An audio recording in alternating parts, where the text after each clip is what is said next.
Magandang araw po. Mayroon naman akong re-repair ngayon.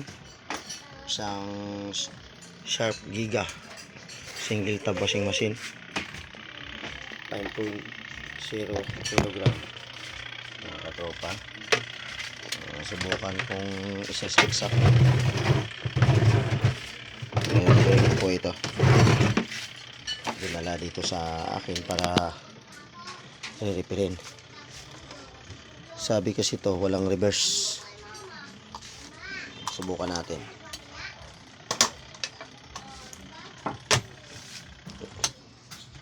Guys, dito ko yung timer.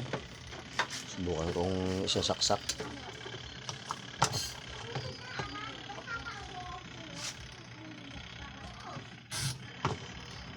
Ba, ayan.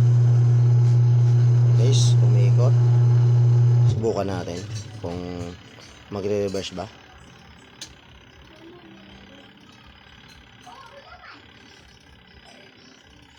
Ayan, katropa, hindi pa umiikot.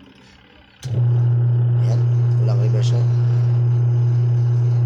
Puro pakaliwa lang ang ikot. Ngayon gagawa natin ng paraan. Sabi ng mayari, gagawin ko daw ng paraan kung magawan pa ng paraan. Yes. Walang reverse. Yan, katropa. Tanggalin natin yung mga screw. Buksan natin. Kung kaya natin gawa ng paraan.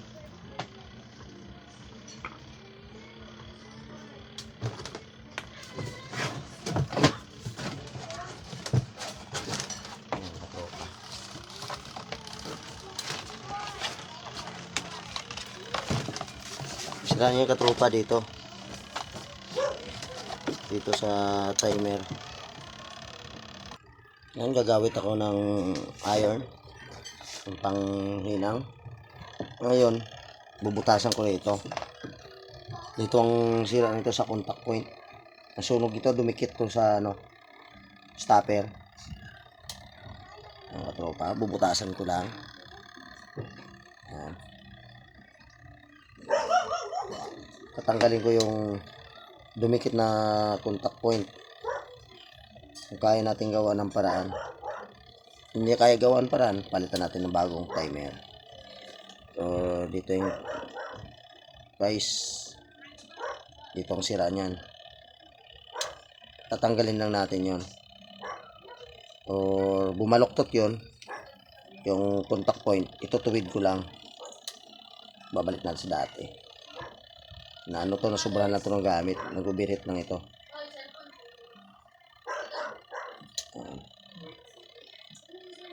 So guys, wala kang gagastusin ito pag to naayos. Wala kang gagastusin na timer na bibili ka pa ng bago. Ang katropa, nabutasan ko na. Sisilipin ko. Stock pa ito kung hindi pa napalitan ng timer.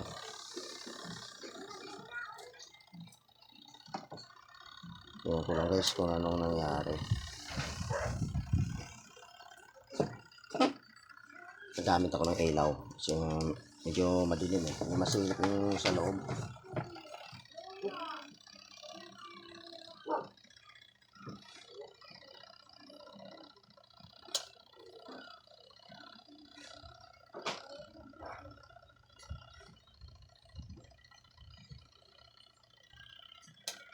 Ayun guys, nakita ko ayaw magdikit yung isang contact point, kaya ayaw mag reverse, nakaangat.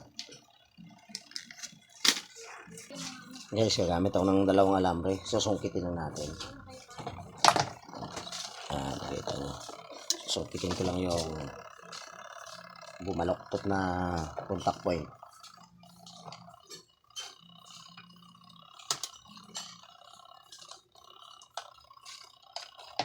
Yan ako guys, ayun na, nasungkit ko na.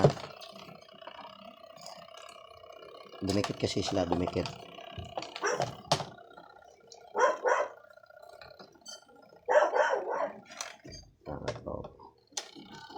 Sungkitin ko lang yan ng itutuwid ko. Kasi bumaloktot siya sobrang to sa gamit. Tingnan natin guys kung didikit na ba.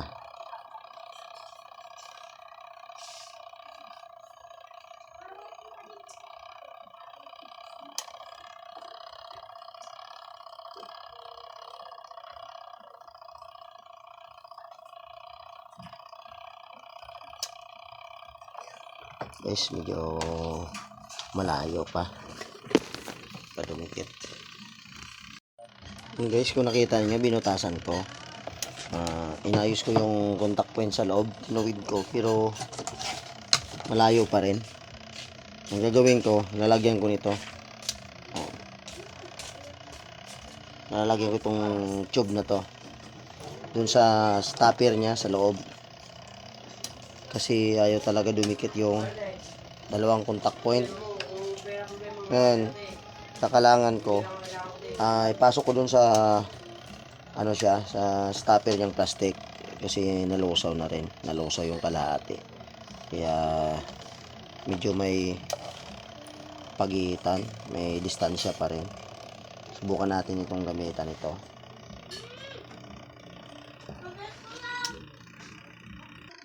Ay, nakatropa, naipasok ko na doon sa stopper. Sa stopper niya mismo ng dalawang contact point, may nakatayo dyan na plastic.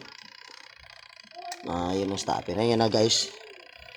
Ipasok ko na, ilagay ko. Subukan kong isasaksak na to.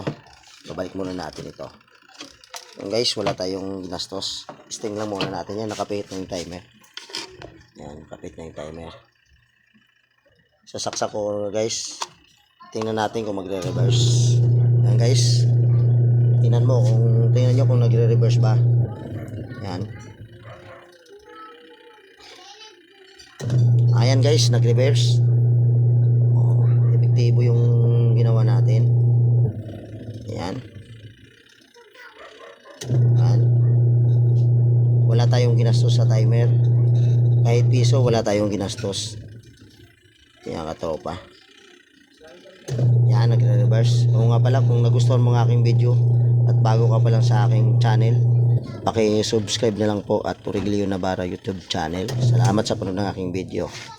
Yan na guys, lalagyan ko ng ito guys, may sealant ako. Yung butas na yon na binutasan ko, tapos nilagyan ko ng tube. Yan guys, nakikita nyo. Para hindi ito matanggal. Yan katropa, may sealant ako. Para hindi matanggal, lalagyan ko ng sealant yan. Para yung butas matatakpan uli. Yan.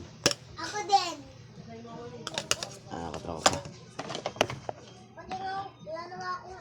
Yan.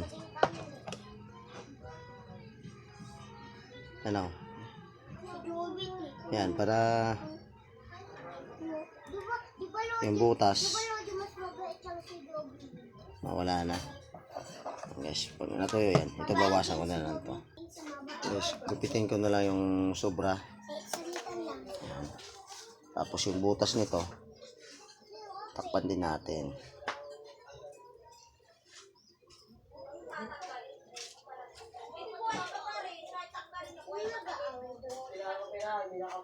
Pa. Yan natin ibalik. Ayun. I-testing natin ulit. Pipihitin ko ulit yung timer. Okay ba? Sasaksak ko.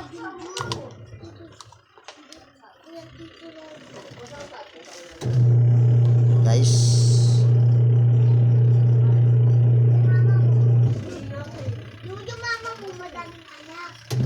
Okay. Tapos na. Salamat sa panonood ng aking video.